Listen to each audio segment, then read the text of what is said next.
Lagi sekali Jojo ni kagum, sangat-sangat kagum. Akhirnya Jojo pun decide untuk berjumpa pianis yang mahir ni. Orang kata dia macam seolah-olah macam jatuh cinta lah. Kali ni aku nak kongsikan satu cerita yang aku rasa sangat-sangat terharu dan memberi satu pengajaran bahawa kadang-kadang benda yang kita buat, walaupun benda itu perkara yang kecil, tapi memberi impak yang sangat-sangat besar dekat orang sekeliling kita. So ceritanya aku ada tengok satu video di Facebook yang dipost oleh page 9gag. Okay, 9gag ni adalah satu page yang selalu post berkenaan humor, memes ataupun orang kata sarcasm dan bermacam-macam lagi yang kadang-kadang kita tak pernah tengok pun. Apakah video yang aku tengok ni? Video yang aku tengok ni berkisahkan tentang tapi dua orang pianis yang bermain piano yang dipisahkan oleh dinding.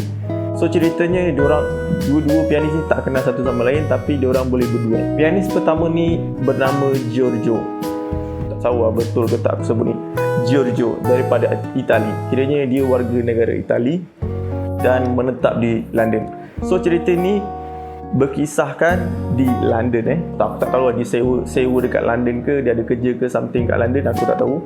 Dalam video tu Giorgio ada terdengar satu muzik dari piano, dan muzik tersebut datang daripada jirannya, dan dia kagum dengan style permainan pianis yang kedua dan dia tak kenal pun siapa. Bila korang tengok sendiri video tu dan aku tengok sendiri video tu, pianis yang kedua ni, pianis yang misteri ni memang bermain dengan sangat yang baik. So satu hari ni Giorgio ni dia cubalah tulis note.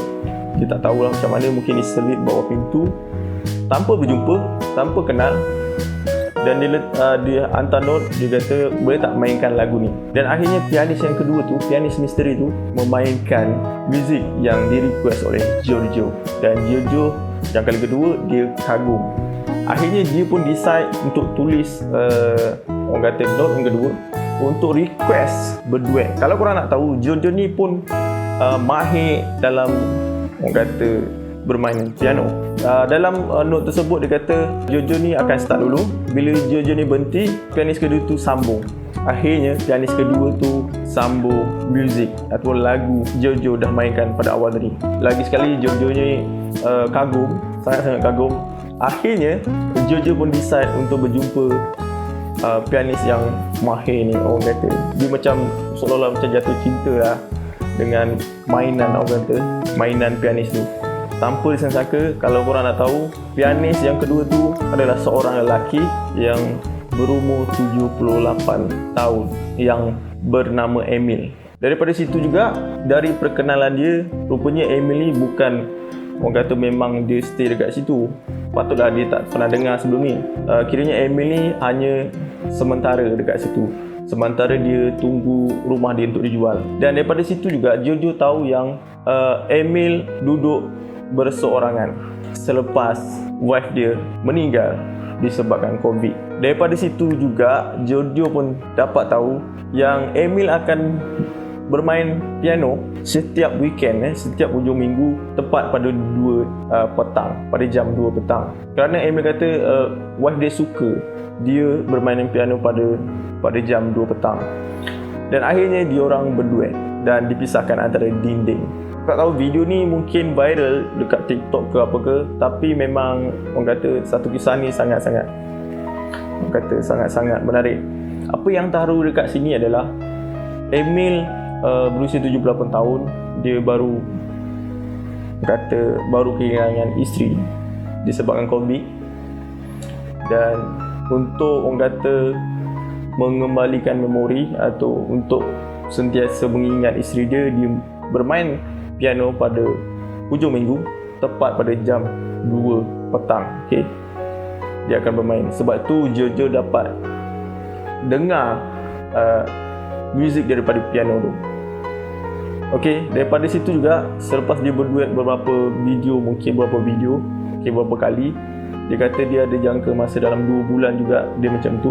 Dan akhirnya Emil bagi tahu Giorgio yang dia sangat berterima kasih kerana Giorgio dapat menghilangkan kesunyian dia selepas kematian isteri dia dan dapat mengembalikan semangat dia dan memberikan motivasi kat dia.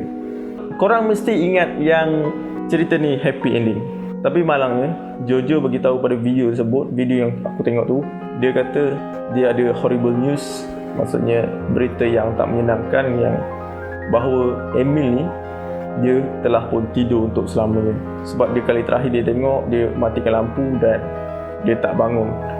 Dan aku tak tahu cerita ni betul ataupun tidak sebab Emil tak ditunjukkan, muka dia tak ditunjukkan, cuma satu video penceritaan daripada Jojo. Aku tak tahu cerita ni betul ataupun tak, tapi sedikit sebanyak memberi pengajaran dekat kita bahawa kita sebenarnya dapat membantu orang lain walaupun dengan perkara yang kecil. Kita tak tahu apa impact dekat orang tu. Alright, itu saja daripada aku video kali ni. Ehsan Aditya. Baik, jumpa lagi.